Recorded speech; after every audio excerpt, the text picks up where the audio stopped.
La Genèse, chapitre 13.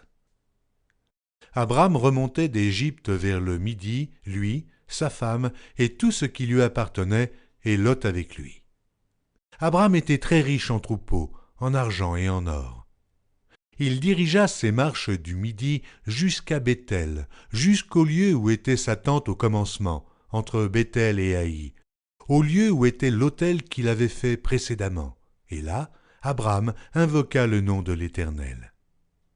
Lot, qui voyageait avec Abram, avait aussi des brebis, des bœufs et des tentes. Et la contrée était insuffisante pour qu'ils demeurassent ensemble, car leur bien était si considérable qu'ils ne pouvaient demeurer ensemble. Il y eut querelle entre les bergers des troupeaux d'Abram et les bergers des troupeaux de Lot.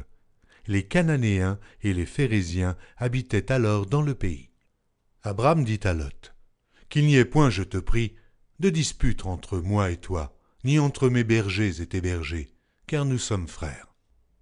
Tout le pays n'est-il pas devant toi? Sépare-toi donc de moi. Si tu vas à gauche, j'irai à droite. Si tu vas à droite, j'irai à gauche. » Lot leva les yeux et vit toute la plaine du Jourdain, qui était entièrement arrosée.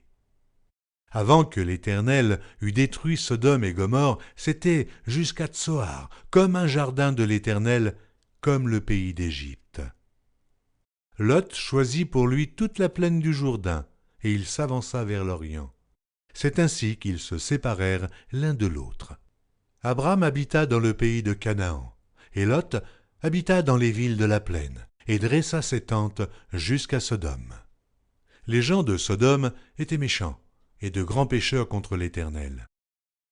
L'Éternel dit à Abram, après que Lot se fut séparé de lui, « Lève les yeux, et du lieu où tu es, regarde vers le nord et le midi, vers l'Orient et l'Occident.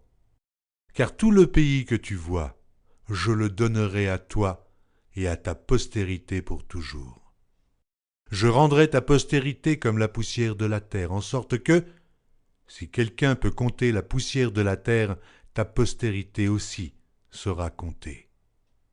Lève-toi, parcours le pays dans sa longueur et dans sa largeur, car je te le donnerai. » Abram leva ses tentes et vint habiter parmi les chênes de Mamré, qui sont près d'Hébron, et il bâtit là un autel à l'Éternel.